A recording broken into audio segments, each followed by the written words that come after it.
Hello and welcome to Wisdom and Productivity, the podcast of Dr. Efraim Martinez. I am a principal in search of wisdom, and I have found productivity to be a great tool for success. Today, I have the great honor of interviewing Holly Stewart, who is a mother and educational specialist at Team Foldscope, STEM and design teacher, and Teach Better ambassador from Rock Hill, South Carolina. Holly Stewart, who are you? Hello and good morning. Good Well, I morning. love that first question, that who are you, right? Yes. So, like you said, my name is Holly Stewart. I am a wife, I am a mother, I'm an educator. I might not be in the classroom currently, but I am still very much an educator, and I'm a scientist. And I Mm. love sharing. What I've learned about science with the world. And I also love learning about science from other people too. Cool. So I have to ask you, where does this love for science comes from? Just I ask a lot of questions. And that's really the basis of what a scientist has to do. They've got to ask questions, got to be observant, look at the world around you, and just try and figure out how it all works. That's the basis for it. And I was very fortunate when I was in school. It didn't happen until much later Mhm. than a lot of people did. But when I was in 11th grade, I had a science teacher who's my chemistry teacher, Mr. Anthony. And he is really, I'd say he's probably the first teacher that made me feel like I could be a scientist and that made me feel like I actually understood the way that science worked. Because up until that point, I hadn't felt that way at all. I see. Science was not going to be something that I was going to be looking into, as a future career or anything. But taking that class with him totally changed my whole mindset. And what made that teacher special? I think he was the first person that didn't just look at the content in a box. It wasn't just, okay, we're going to memorize the elements on the periodic table. We're going to memorize all their properties. Here's your equations. And, it wasn't like that. He is the first one who, first of all, made it fun. He was Mm, a very energetic teacher. He really got to know us as his students.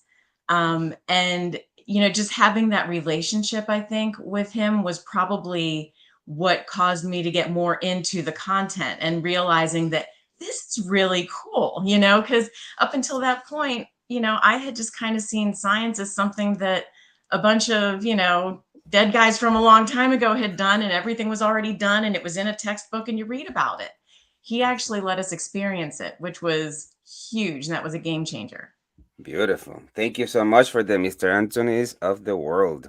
Yes. So, for the listeners of the show, can you walk us through your professional trajectory up to this point? Yeah, so I'm one of those that I kind of had that windy road leading to the world of education. As I said, by the time I finished high school, after I had Mr. Anthony for that chemistry class, I was like, all right, I'm going to go to college and I'm going to be a chemist. And that's what I did. So my degree is I have a bachelor's of science in chemistry and I have a master's in physical inorganic chemistry. So I was all in on the chemistry side of things. And then, I worked in industry for a little bit. And then once I had kids, between my husband and I, we decided I would stay home with the kids and everything. And then when they got older and they started getting into school and I had these blocks of time, I kind of was able to sit back and say, what do I want to be when I grow up? Do I want to go back into a lab and things like that? Or do I want to pursue something else? And honestly, I think that having children kind of changes the way you look at the world. And I started paying more attention to all of these environmental issues that we're going through right now. And that grabbed my, came to the forefront of my mind. And I said, I think I need to pursue something like this. So I went back to school and I got another degree because I'm a perpetual student. I'm like, I am all about, if I, my job could be just Getting school, degrees. I would I wish I love it. could do too. If I win the lottery, I will go back and do a double PhD in something. Seriously, I'm right there with you on that. Yeah, yeah. So I went back to school and I got another degree. This time I got a degree in environmental studies, and I got a minor in Spanish because that was another love of mine was science, and I love languages. I just think I love the rhythm of the language, and being able to communicate with another segment of the population. It just really meant a lot to me. So I went back to school for those. And I noticed that all of the like the research projects and things that I was doing, they all had an educational bent to them. There was that, just showing the importance of education. And so I was like, all right, the signs are there. I need to start looking at something in that direction. So I actually started working in an elementary school. I had like a bunch of things going on at the same time, but I was working in an elementary school. And it was really funny because the principal, when we, sat down for the interview, he said he wanted me to teach Spanish. And I was like, that's great, but I'm not really a Spanish teacher. I'm a scientist. And so it was wonderful that his willingness to work with me, because he said, well, how about we do this? You can be in the related arts rotation for this elementary school. You'll see every kid in the school once a week. Their class will come to you, and I'll teach science, but I will only speak Spanish while teaching the science class. So it was Mm. an immersion. It was a language immersion elementary school. And For I was like, okay, science, let's, wow. yeah, yeah. Yeah. So I said, well, let's give this a go. And it was great. I loved it. I had such a good time. These kids it was really funny because not everyone who was in this elementary school was part of the language immersion program, but the principal was so passionate about it. He wanted everyone there to experience that second language. And so I had kids that were coming to my classroom that had no idea what I was saying to them, but they loved coming to the classroom because they got to do science. They knew that when they came to Senora Stewart's classroom, they were going to get their hands on stuff. They were going to be able to use the science equipment, and it was going to be messy, but we were going to have a lot of fun. So Beautiful. I started off doing that. It was great. I loved it. And at the same time that I was doing that, I was also working I did a lot of outdoor science education. So kids would come to like some of the parks around our area for field trips. So there, my classroom we were going through walk through the woods. We were going down to the river to, look at all the critters that live in the water, just all these fun experiences. Um, but I couldn't continue on with the elementary school because the state of South Carolina said I was not, because I didn't have an elementary education background, I that see. I couldn't teach elementary school. I could only teach middle and high school. So I had to say goodbye to them. And I went to the middle school, and that's where I totally fell in love with teaching eighth grade science. I did not think, because a lot of people, when they hear middle school, they kind of give you that kind of face, Ah! As a middle school principal, I can attest to that. Yes, yes. So and you have to have a certain kind of personality to be able Yeah, to work with middle school students. But I absolutely. loved it, and especially eighth grade, because that was kind of like, I felt like that was my last chance to get them before they went off to high school, and it's Mhm. like a whole different world when you're in high school. And they're at that age where they're trying to act grown up, but they're also still little kids. They're babies. So yeah, so you get that fun balance with them. But yeah, once I started at the middle school, I just fell in love with that. I was there at that middle school for 6 years. It was yeah, I love working with those kids. They were a lot of fun. So Beautiful. it's kind of my windy road that led me to teaching it with middle school students. And then at the end of last year, at the end of so the May of 2022, I did leave the classroom. and I started working for Foldscope Instruments, and that's where I am now as the education specialist there. May 22. Okay, so let me ask you a couple of questions. Yeah. Um, what is the story that you remember the most about taking those children to see the wild and learn and stuff like that? What can you share with us? Just that wow factor that they have, because one of the funny things that I would do when we would start walking through the woods, is I would grab a stick, like a pretty big stick. And the kids were always like, what are you getting the stick for? And I was like, well, it's for the bears, and they were like, "Wait, what?" And I said, I'm just kidding. It's so that I can knock down spider webs so that they don't, get, but just getting the kids to have fun in the outdoors, because for a lot of them, this was like their first experience, being able to have fun in nature. And Yes. I wanted to make sure that it was a good one for them, that it was memorable. All along the trail, you can once you're familiar with trails, you kind of get used to what kind of animals you can expect to see, even if you don't see them, like the signs of the animals that had been there. So Mhm. pointing out mole tracks to the, like the mole paths that are underground, that shows the dirt kind of lifted up from where they're digging their tunnels.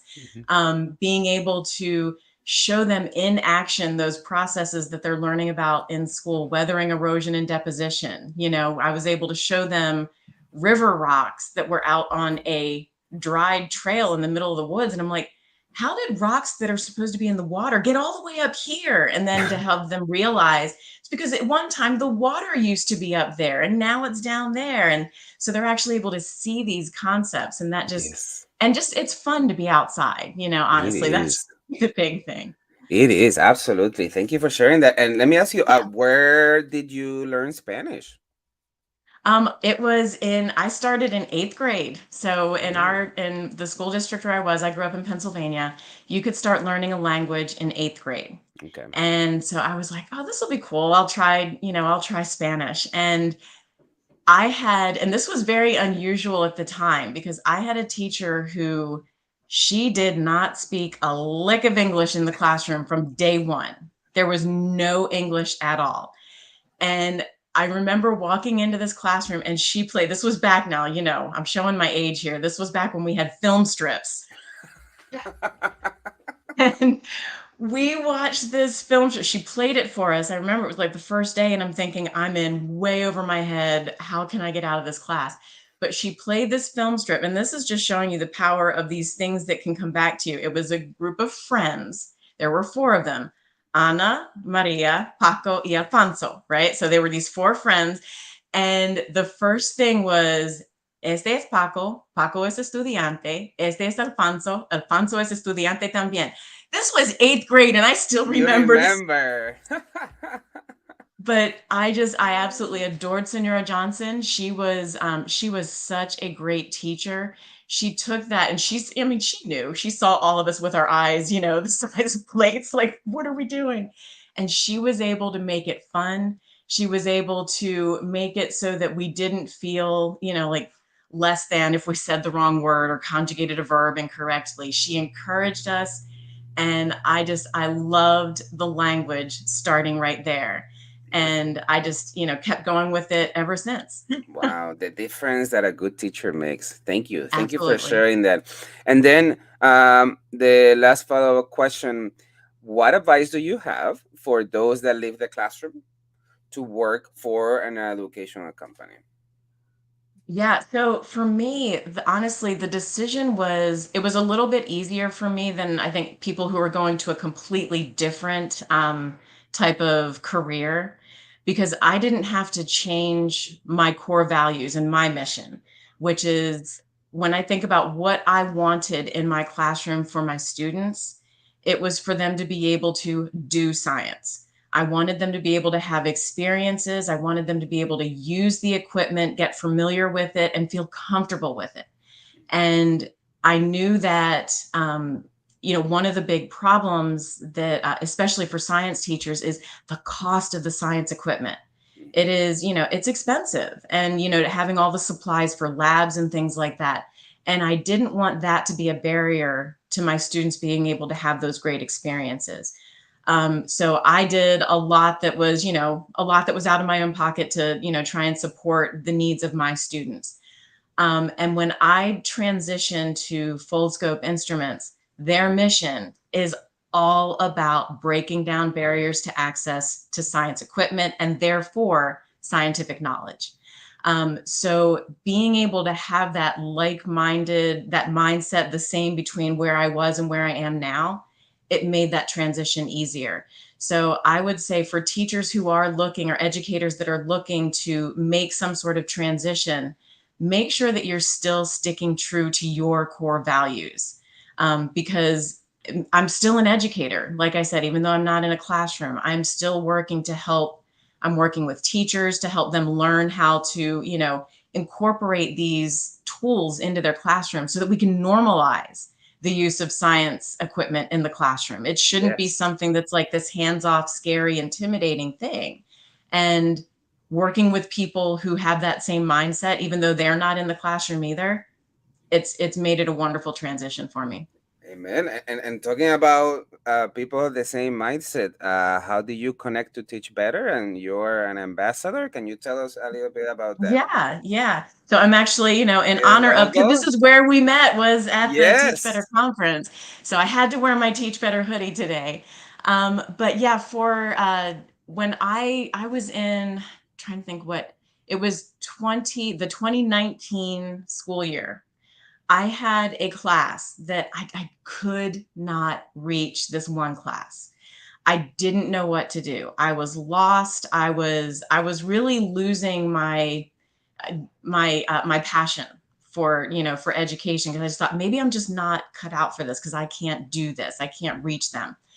And I had a colleague that said, "Okay, here's what we're going to do.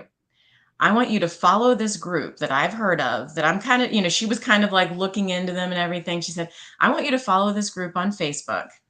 And she gave me the book Teach Better. And she said, and I want you to read this book. And it was so funny because I was, she's a really good friend of mine. And I just looked at her. I'm like, I just told you that I am done. I'm so burnt out. I'm over this. And you're wanting me to read a book now. What part of me looks like I have time to read a book?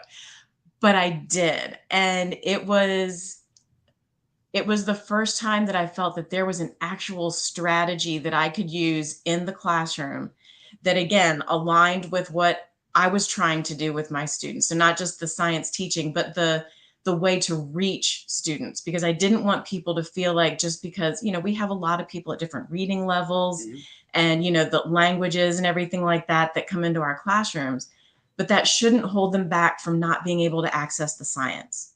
So and that's what I was really struggling with this one class.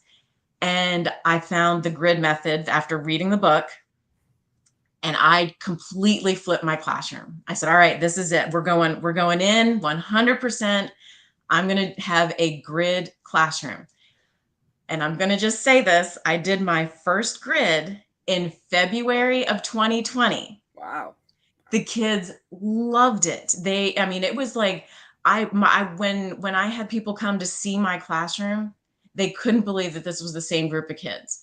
I had, groups that were over on one side doing a lab, another group that was working on, some foldables, another group that was working on vocabulary. And it was all about the same content. They were all accessing it at the way that they needed to.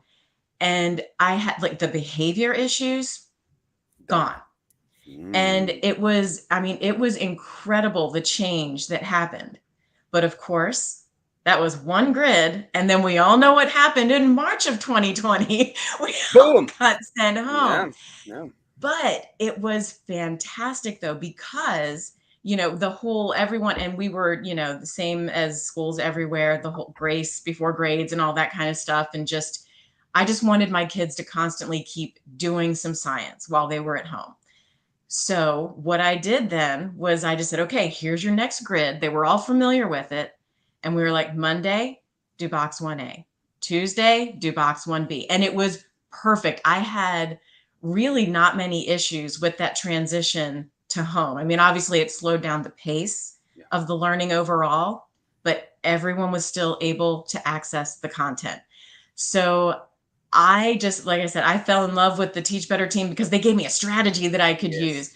But then I started watching all those daily drop-ins that they were doing when the pandemic first started, and I was like, wow, these guys are not just like incredible educators with good strategies that we can use. They're actually really nice people, and I started interacting with them, and I've just been, and they just, brought me into the family, from the get-go. And it was last year that I applied to be an ambassador. And I've loved all the opportunities that it's given to help me to amplify my voice. And also to be able to reach out and connect with educators that I wouldn't have been able to before this, to help them amplify their voices, and meeting incredible people like you. I mean, Like, it's been such a it's been such a wonderful journey to be on. And I've loved it ever since. I also have been blogging with them. So I have a blog series called Science Better, because again, I'm mm, all about let's yeah, improve our science education. So yeah. And so yeah, beautiful. so that's where I was. And then I went to the conference, got to meet incredible people. I mean, we met on that very first the On the first networking day, yeah, event, the very first absolutely. day. So I was yeah. so nervous. I was like, "Oh my goodness, everybody's gonna say, get out of here." So now that we're talking about Teach Better, let's give them a huge praise. This podcast is a proud member of the Teach Better Podcast Network. Better today, better tomorrow, and the podcast to get you there. Explore more podcasts at www.teachbetterpodcastnetwork.com. Now let's get back to the episode. Okay, Holly. So, like in Back to the Future, if you could Mhm. go back to any position you have held in the past, what is one or two things you will tell yourself? Honestly, I would say that to go with my gut. Because everything that I did in the classroom, it was what I knew was right for my students at that time. And it changes. It changes from your core 1 to your core 4 class at the end of the day, right? But I was constantly in the beginning questioning myself. Should I really do this? Nobody else at the school is doing this. I haven't seen it, being promoted by the district or anything like that. Is this really the right thing to do? And I would go back and forth and back and forth and back and forth. And I think I wasted a lot of time and energy on those doubts, especially when I started seeing, when I did, toward the end of my years in the classroom, when I really did start saying, okay, you know what? I know that this is not what other people are doing, but this is what's right. And we're going to go ahead and do it. My kids would blossom under that kind of leadership in the classroom. And so that's what I would really be the big thing. You're the professional in the classroom. You know what you are doing. You know your students. I mean, you're with them 180 days of the year. Mhm. You know what's right for them and you know what they need. So that's what you need to do. So stop worrying about all of the extras and all the nonsense and the noise that's outside there, and really just focus on what you know is right for your students. Beautiful advice. Thank you so much. Yeah. As you know, reading books is such a privilege. Can you share with us one fiction book and one nonfiction book that you cherish the most and why? Okay, so this is hard because I read a lot. I've got, huge bookshelf. I use the app Goodreads. I don't know if you've heard Oh, of yeah, it. yes, of course. Okay. Of course. And so my like want to read list is gymongous, and I keep adding more to it. But as far as if I were to say one nonfiction, when I read nonfiction, Mhm. I still want to be challenged, and I want to, be like constantly thinking and what's going to happen and how does this tie into what happened earlier and all that kind of stuff, and I'm that person who tries to figure out how it's going to end and how it's all going to get tied up with a nice neat bow at the end. But so I think that one of my favorite nonfiction writers, her name is Kate Morton.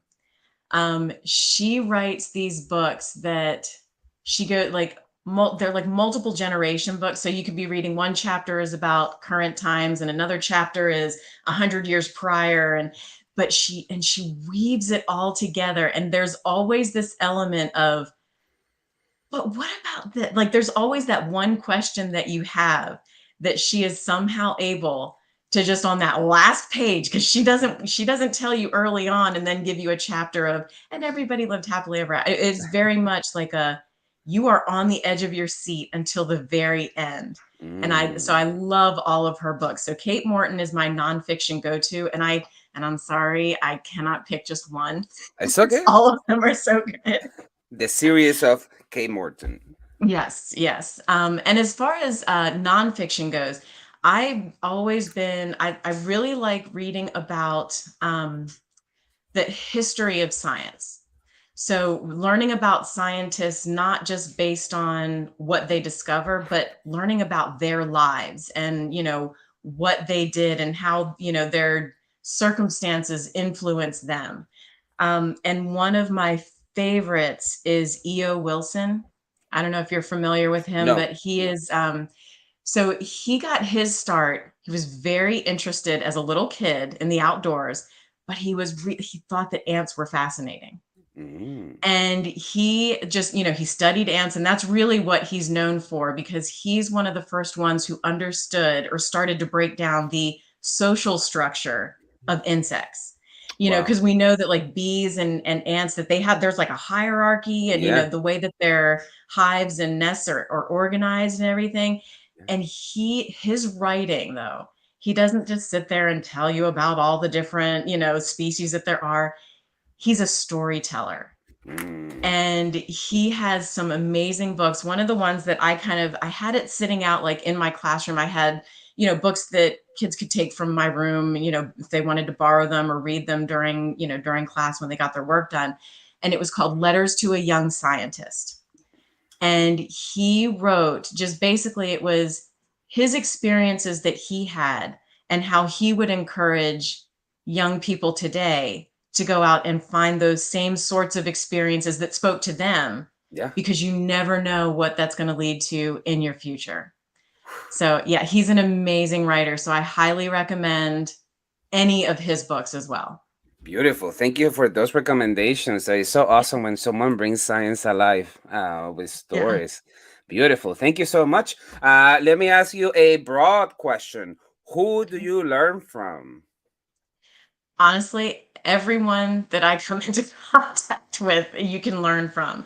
Um, I mean, I've learned from my fellow educators, the other teachers that were either in my building or district. Learning from everyone that I've been able to work with on the Teach Better team.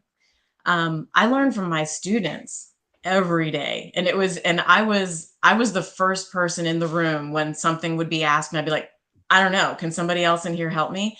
And you constantly the opportunity for them to be able to jump in and be a leader and be able to be a problem solver for their teacher. And I was encouraging that so it's like, if I don't know how to do it, I need someone to help me learn.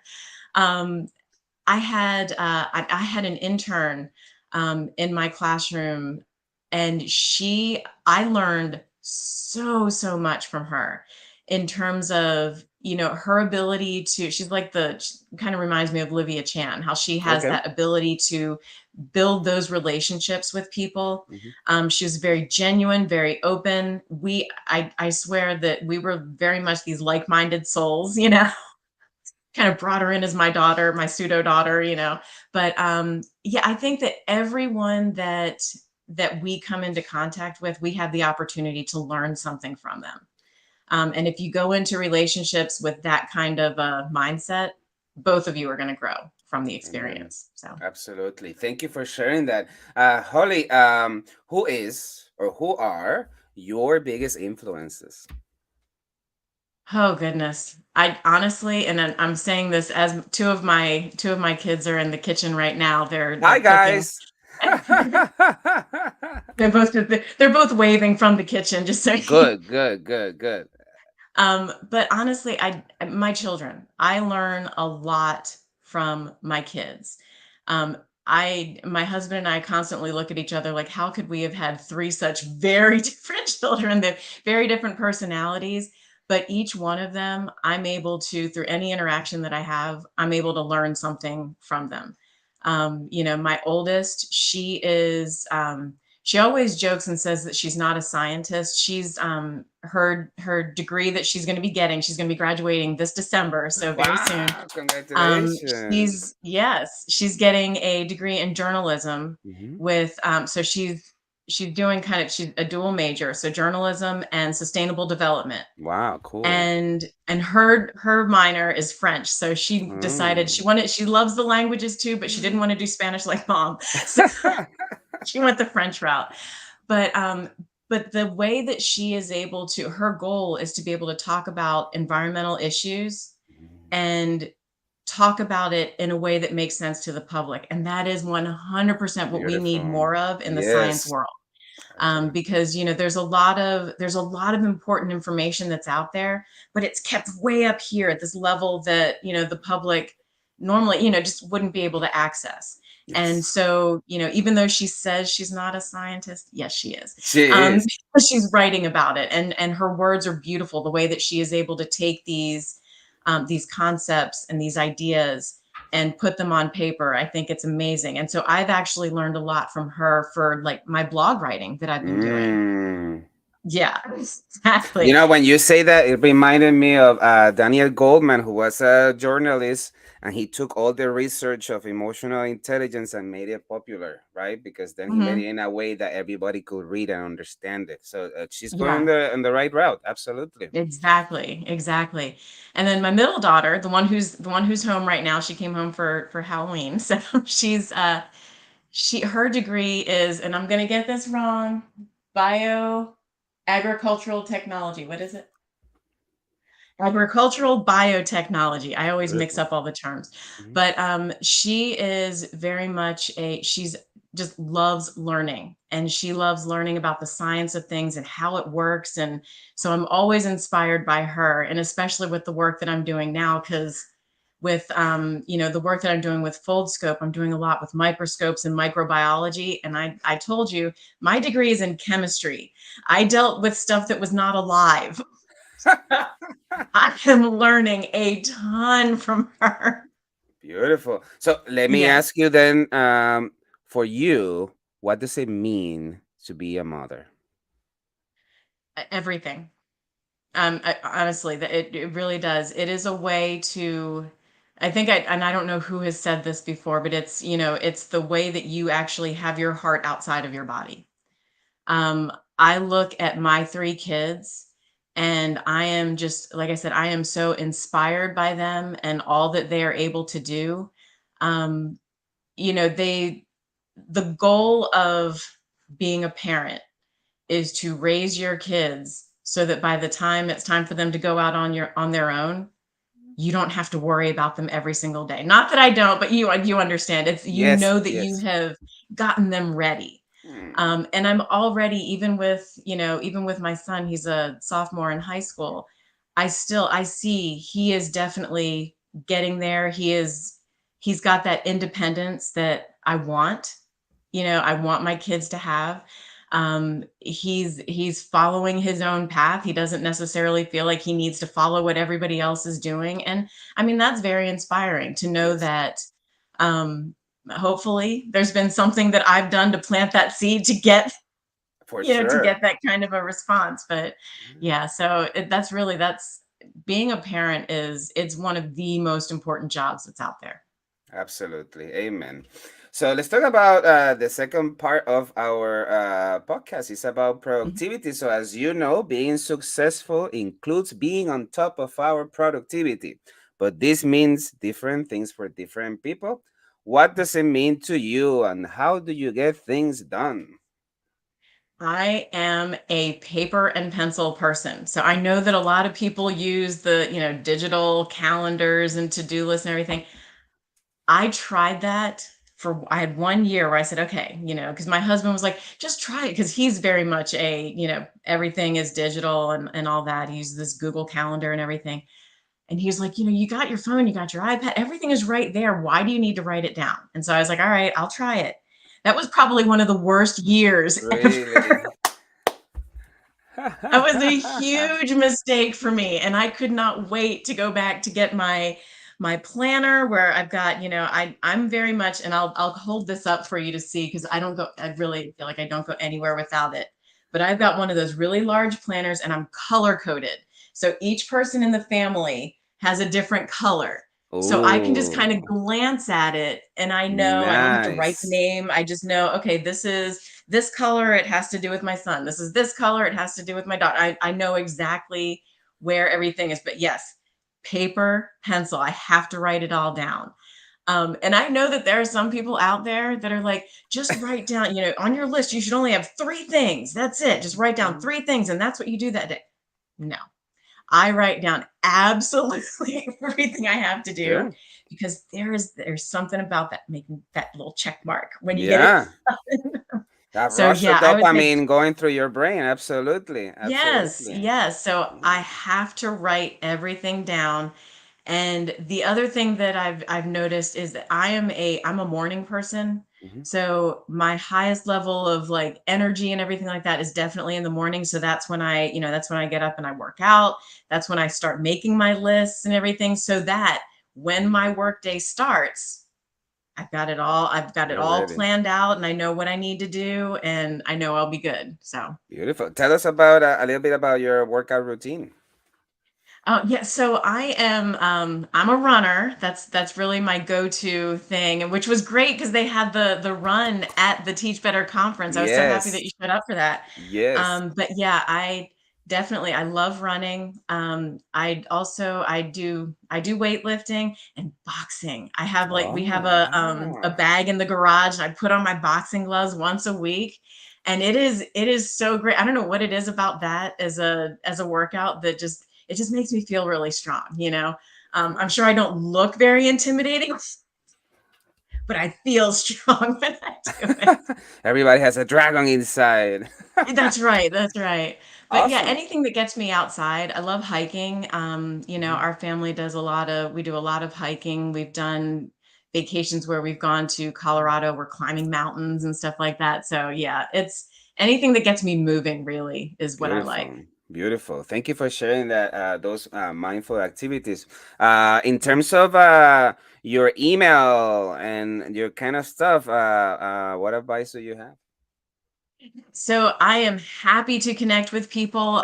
My Twitter and Instagram handles are Holly A. Stewart, and we are the Stuart Stewarts. So make sure you're spelling that the right way. Okay, But yeah, okay. that's how you can reach me on. And Twitter is really where I put most of my education and science-based activities go on Twitter. Instagram is where I take my pictures of nature and things like that. They go on my Instagram feed.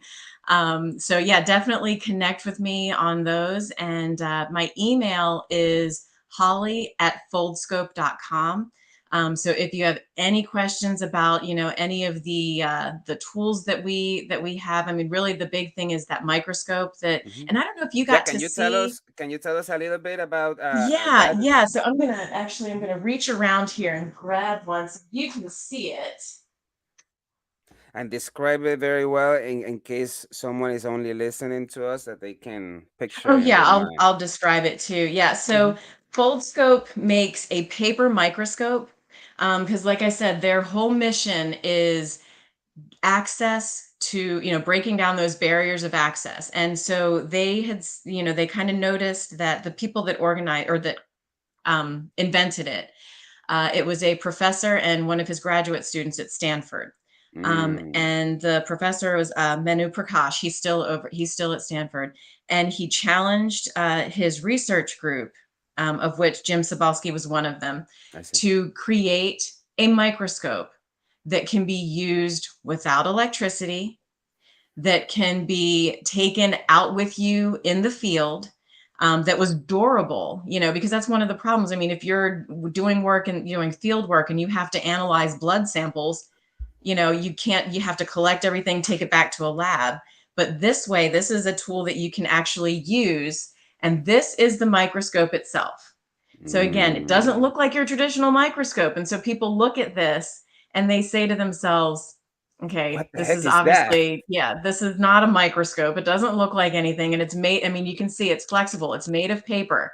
Mm. Um, but it does give amazing high quality images. It has 140 times magnification just with the microscope itself. It has and it's all held together by, so it's paper, so you can Wow. fold it, like you get a flat sheet of paper, Mhm. and you can actually, it's all perforated, so you punch it out and you fold it and you build your own microscope.